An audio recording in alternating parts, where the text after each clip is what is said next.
स्वागत है दोस्तों। आज हम जानेंगे एक ऐसे शापित मठ की कहानी जहां शैतान के खौफ से ईश्वर की सीमा भी खत्म हो जाती। ये कहानी 1952 में रोमानिया से शुरू होती है। फिल्म के पहले सीन में एक ईसाई मठ दिखाया जाता है जहां दो नन हाथ में लालटेन लिए हुए अंदर प्रवेश कर रही होती हैं। वे एक दरवाजा खुलती हैं जिस पर लिखा होता है यहाँ से ईश्वर की सीमा खत्म होती है। एक नन अंदर जाती है और कुछ देर बाद अंदर से उसके चिल्लाने की आवाज आती है। उस नन पर शैतान ने अटैक कर दिया होता है। वो चिल्लाते हुए कहती है, यहाँ से भाग जाओ। इस शैतान को बाहर निकलने के लिए एक शरीर चाहिए, पर तुम इसके हाथ मत आना। पर वो भागने में सफल नहीं हो पाती। पकड़े जाने के डर से वो अपने आप को फांसी लगा लेती है। दूर खड़ा डीमन नन को फांसी लगाते हुए देख रहा होता है। अब सीन शिफ्ट होता है आगे के किसी दिन में, जिसमें फ्रेंची नाम का एक डिलीवरी मैन जो कि मठ में 15 दिन में एक बार खाना पहुंचाने का काम करता है, खाना लेकर मठ आया होता है। वो मठ के दरवाजे पर नन की बॉडी देखता है जिसे कौवे नोच रहे होते हैं। वो वापस गांव की ओर भाग जाता है और गांव वालों को इसके बारे में बताता है। अब सीन शिफ्ट होता है वेटिकन सिटी में, जहां वेटिकन के अधिकारी फादर बर्ग को नन की मौत के बारे में बताते हैं। वे ये भी बताते हैं कि उन्हें वहां जाकर सच का पता लगाना है। उनके साथ एक नन जिसने अभी तक नन होने की शपथ नहीं ली है, वो भी जाएगी और उनको इन्वेस्टिगेट करने में उनकी मदद करेगी, क्योंकि उसके पास विजन देखने की शक्ति है। अगली सुबह वे दोनों रोमानिया पहुंच जाते हैं, जहां उनकी मुलाकात फ्रेंची से होती है। ये वही फ्रेंची है जो मठ में खाना पहुंचाने का काम करता है। वो बताता है कि गांव के लोग एबी यानी कि मठ के बारे में बात करने से डरते हैं, क्योंकि वहां शैतानी आत्माओं का वास है। पहले तो फ्रेंची उन्हें वहां लेकर जाने से मना कर देता है, लेकिन फिर सिस्टर आयरीन के कहने पर मान जाता है। अब तीनों उस मठ की तरफ निकल जाते हैं। वो उन्हें आइस हाउस लेकर जाता है, जहाँ पर उसने नन की बॉडी को रखा था। बॉडी देखकर फ्रेंची डर जाता है। वो कहता है कि उसने बॉडी को ऐसे नहीं रखा था, उसने बॉडी को सपाट लेटाया था। तभी एक दरवाजे से कुछ हलचल होती है, जिसकी तरफ इशारा करते हुए फ्रेंची बताता है कि नन्स इसी दरवाजे से खाना लेकर जाती हैं, ताकि उन्हें बाहर न जाना पड़े। फादर बर्क नन की बॉडी को रिचुअल्स के साथ जमीन में दफना देते हैं। अब वे सब वहां जाते हैं जहां फ्रेंची को नन की बॉडी मिली थी। फादर वहां ताजा खून देखकर हैरान होते हैं, क्योंकि इस घटना को हुए काफी समय हो चुका होता है। वे दरवाजा खोलते हैं और अंदर जाते हैं। वहां उनको एक काली परछाई में छिपी एक नन की आवाज सुनाई देती है। वो पूछती है कि तुम लोग यहाँ क्यों आए हो। इस पर फादर बर्क उन्हें नन की मौत के बारे में बताते हैं और उनसे इन्वेस्टिगेशन में सपोर्ट करने को कहते हैं। इस पर वो नन उन्हें अगले दिन आने को कहती है, क्योंकि अब उसके मौन व्रत का समय हो गया होता है। फादर फ्रेंची को वापस जाने को कहते हैं और वे सिस्टर आयरीन के साथ मठ के बाहर रुकते हैं। इधर फ्रेंची जब गांव वापस जा रहा होता है तो उसे एक काली परछाई दिखाई देती है। वो उसका पीछा करता है तो अचानक से डीमन उस पर हमला कर देती है। वो वहां से किसी तरह भाग निकलने में सफल हो जाता है। अगले सीन में दिखाया जाता है कि फादर बर्क और सिस्टर आयरीन खाने की टेबल पर बैठे हैं। आयरीन उन्हें अपने सपने के बारे में बताती है कि वह हर बार अलग अलग सपना देखती है, लेकिन अंत में एक बात कॉमन होती है, मदर मैरी रास्ता दिखाएंगी। इस पर फादर भी उसे अपने लाइफ के एक इंसिडेंट के बारे में बताते हैं, जिसमें वह एक डैनियल नाम के लड़के का एक्सोर्सिज्म कर रहे होते हैं, तो उसकी मौत हो जाती है, जिसका उन्हें आज भी बहुत दुख है और उसके लिए वह अपने आप को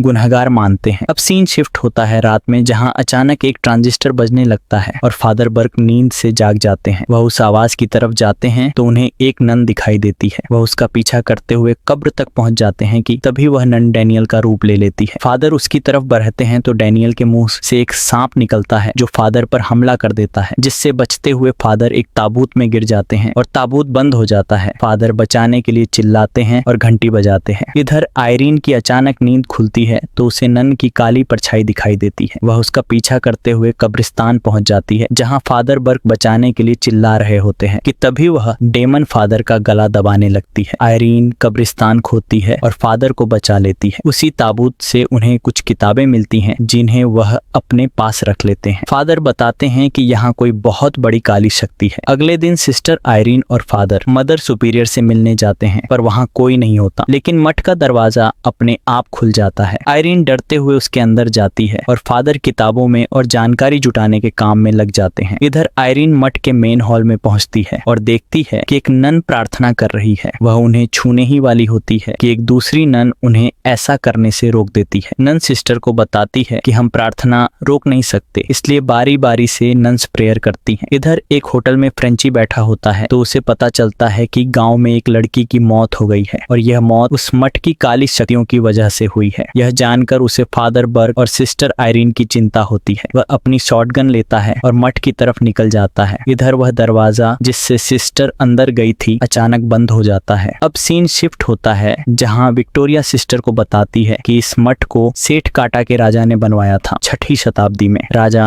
नरक से काली शक्तियों को बुलाना चाहता था। नरक ने उसी का फायदा उठाकर उससे एक प्रवेश द्वार खुलवाया जिससे एक शैतानी ताकत इस दुनिया में आ सके। लेकिन तभी चर्च ने मठ पर धावा बोल दिया और उस दरवाजे को जीसस का खून डालकर बंद कर दिया। सेकेंड वर्ल्ड वॉर के बम धमाकों ने उस दरवाजे को फिर से खोल दिया और वह काली शक्ति इस दुनिया में आ गई। अब उसे इस मठ से निकलने के लिए एक जीवित शरीर चाहिए। यह वही नन विक्टोरिया है जिसकी अभी कुछ समय पहले मृत्यु हुई है और अब वह सिस्टर आयरीन की मदद कर रही है। इधर फादर बर्क महल में अंदर जाने का दूसरा रास्ता ढूंढ रहे होते हैं तो वह देखते हैं कि महल के अंदर एक गुप्त रास्ता है जो नरक में खुलता है। इधर सिस्टर आयरीन को वह सपना फिर से आता है जिसमें मदर मैरी उन्हें रास्ता दिखा रही होती है। अचानक वह डेमन आ जाती है और वह सिस्टर आयरीन पर हमला बोल देती है। सिस्टर आयरीन भागकर उससे बच रही होती है। जैसे ही डेमन उसे मारने वाली होती है तभी विक्टोरिया की आत्मा जो उनकी रक्षा कर रही होती है उसे अंधेरे में खींच लेती है और उनकी जान बच जाती है। अब आयरीन मठ के हॉल में जाती है जहां एक नन प्रार्थना कर रही होती है जिसके बगल में ही एक नन की लाश पड़ी होती है। वह लाश से कपड़ा हटाती है तो देखती है कि यह वही विक्टोरिया नन है जो अभी कुछ समय पहले उनकी मदद कर रही थी। अचानक सिस्टर आयरीन को विजन आता है और उनको वह सीन दिखाई पड़ता है जहां विक्टोरिया नन फांसी लगाकर मरती है। अगला सीन शिफ्ट होता है महल के दूसरे हिस्से में जहां फादर को अजीब अजीब आवाजें सुनाई देती हैं। अचानक उन्हें डैनियल की आवाज सुनाई देती है। वह पूछ रहा होता है मेरी मृत्यु का जिम्मेदार कौन है। जब फादर डैनियल की तरफ बढ़ते हैं तो वह अचानक फादर पर हमला कर देता है। चारों तरफ से महल में अजीब अजीब आवाजों की गूंज बढ़ जाती है। तभी फादर को पता चलता है कि यह डैनियल नहीं बल्कि वह डेमन है जो उन्हें मारना चाह रही है। फादर वहां से अपनी जान बचाकर भागते हैं। एक डेमन की मम्मी फादर को मारने वाली होती है कि तभी वहां फ्रेंची आ जाता है और वह अपनी शॉटगन से उसे मार देता है। इधर सिस्टर आयरीन हॉल में सभी नन्नों के साथ प्रार्थना कर रही होती हैं कि तभी डेमन आ जाती है। वह बाकी सभी नन्नों को एक झटके में हवा में उड़ा देती है तथा आयरीन की पीठ पर एक पेंटागन की आकृति बना देती है। तभी फादर और फ्रेंची भी उसी हॉल में आ जाते हैं। आयरीन उन्हें बताती है कि हम सभी नन्स प्रार्थना कर रहे हैं ताकि डेमन पर काबू किया जा सके। वह पीछे मुड़कर देखती है तो दूसरी नन्स गायब हो चुकी होती हैं। हॉल में सिर्फ वह लाश पड़ी हुई है। फादर और आयरीन उसके पास जाते हैं। अचानक वह लाश जिंदा हो जाती है और फादर पर एक क्रॉस से हमला करती है। फादर क्रॉस पर पवित्र जल छिड़कते हैं और उस पर काबू करने की कोशिश करते हैं। वह फादर को दूर फेंक देती है। तभी फ्रेंची अपनी शॉटगन से उसको शूट कर देता है। फ्रेंची सभी को वहां से निकल जाने की सलाह देता है लेकिन आयरीन उसे मना कर देती है और कहती है कि हमें वह नरक का दरवाजा बंद करना होगा जिसके लिए विक्टोरिया ने अपनी कुर्बानी दी थी। अब आयरीन नन बनने की शपथ लेती है। वह जब आगे बढ़ती है तो मदर मैरी की वही फोटो जो उनके सपने में आती है दिखाई देती है जो एक दरवाजे की तरफ इशारा कर रही होती है। सिस्टर आयरीन जैसे ही उसमें चाबी लगाती हैं तो वह दरवाजा खुल जाता है और वहां पर जीसस का ब्लड मिलता है जो एक बोतल में रखा होता है। अब ये लोग आगे बढ़ते हैं और उस दरवाजे पर पहुंचते हैं जो हमें फिल्म के शुरुआत में दिखाया जाता है जहां पर लिखा होता है कि यहाँ से ईश्वर की सीमाएं खत्म होती हैं। अब वे तीनों अलग अलग दिशाओं में चले जाते हैं ताकि वह प्रवेश दरवाजा जल्दी से ढूंढ सकें। इधर आयरीन प्रवेश द्वार की खोज में एक हॉल में पहुंच जाती है। अचानक उन्हें पता चलता है कि वह जहाँ पर खड़ी हैं वह एक पेंटागन आकृति है जैसी कि उनकी पीठ पर बनी हुई है। वह वहां से निकलने की कोशिश करती हैं तो बहुत सारी नन्स उनका रास्ता रोक लेती हैं। इधर फादर का रास्ता भी बहुत सारी नन्स रोक लेती हैं तो वह क्रॉस पर पवित्र जल छिड़कर उन्हें अपनी तरफ आने से रोकते हैं। अंडर फ्रेंची उस हॉल में पहुंचता है जहां सिस्टर आयरीन को बहुत सारी नन्स ने रोक रखा होता है। सिस्टर आयरीन पर डेमन ने कब्जा कर लिया होता है। जैसे ही फ्रेंची वहां पहुंचता है तो वह एक अजीब पोजीशन में मिलती है। वह फ्रेंची पर हमला कर देती है और उसकी जान लेने वाली होती है कि तभी फ्रेंची को याद आता है कि उसके गले में पवित्र जीसस का खून रखा है। वह उस बोतल को खोलकर उस खून की कुछ बूंदें उसके माथे पर लगा देता है जिससे डेमन नन के कब्जे से आयरीन बाहर आ जाती है। जैसे ही फ्रेंची आयरीन के माथे पर पवित्र लहू लगाता है डेमन सिस्टर आयरीन के शरीर को छोड़ देती है लेकिन वह अभी भी खत्म नहीं हुई होती है। वह क्रोध में आकर सिस्टर आयरीन को पानी से भरे एक गहरे गड्ढे में फेंक देती है। आयरीन पानी के अंदर डूबने लगती है और अपनी जान बचाने के लिए छटपटाती है। तभी डेमन भी पानी के अंदर पहुंच जाती है और आयरीन का गला दबाकर उन्हें मारने की कोशिश करती है। इधर फादर बर्क भी मुश्किल में होते हैं क्योंकि उन पर वही सांप फिर से हमला कर देता है जो डैनियल के मुंह से निकला था। वह अपनी जान बचाने के लिए संघर्ष कर रहे होते हैं। दूसरी तरफ फ्रेंची आयरीन को बचाने के लिए पानी के पास पहुंचता है लेकिन डेमन उस पर भी हमला कर देती है और उसे बुरी तरह घायल कर देती है। ऐसा लगता है कि अब शैतानी शक्ति जीत जाएगी और ईश्वर की सीमा सच में खत्म हो जाएगी। लेकिन तभी सिस्टर आयरीन को वह बात याद आती है जो उनके सपने में बार बार आती थी। मदर मैरी रास्ता दिखाएंगी। उन्हें याद आता है कि उनके मुंह में अभी भी जीसस का वह पवित्र रक्त भरा हुआ है जो उन्होंने सुरक्षित रखने के लिए अपने मुंह में रख लिया था। जैसे ही डेमन आयरीन को खत्म करने के लिए अपना चेहरा उनके पास लाती है, आयरीन सारा पवित्र रक्त सीधे डेमन के चेहरे पर थूक देती है। पवित्र रक्त के संपर्क में आते ही डेमन जलने लगती है और भयानक तरीके से चिल्लाती है। वह पवित्र शक्ति के सामने टिक नहीं पाती और पानी के अंदर बने उस नरक के प्रवेश द्वार में वापस खींची चली जाती है। जैसे ही वह अंदर जाती है, वह दरवाजा हमेशा के लिए सील हो जाता है और मठ की वह काली शक्ति शांत हो जाती है। सिस्टर आयरीन पानी से बाहर निकलती हैं और फ्रेंची को होश में लाने की कोशिश करती हैं। फादर बर्ग भी पहुंच जाते हैं। तीनों घायल हैं लेकिन जीवित हैं। वे मठ से बाहर निकलते हैं और सुबह की पहली किरण को देखते हैं जो इस बात का प्रतीक है कि अब अंधेरा खत्म हो चुका है। लेकिन फिल्म के बिल्कुल अंत में एक डरावना खुलासा होता है। जैसे ही वे तीनों वहां से जा रहे होते हैं, कैमरे को फ्रेंची की गर्दन के पीछे दिखाया जाता है। उसकी गर्दन पर एक उल्टा क्रॉस का निशान बना होता है, जिससे यह पता चलता है कि जब डेमन ने फ्रेंची पर हमला किया था तब उसने फ्रेंची के शरीर में प्रवेश कर लिया था। इसका मतलब यह था कि वह शैतानी शक्ति मरी नहीं थी, बल्कि फ्रेंची के शरीर का सहारा लेकर उस मठ से बाहर निकलने में सफल हो गई थी। फिल्म का अंत यहीं पर होता है, जो भविष्य में आने वाली घटनाओं द कन्ज्यूरिंग सीरीज की ओर इशारा करता है।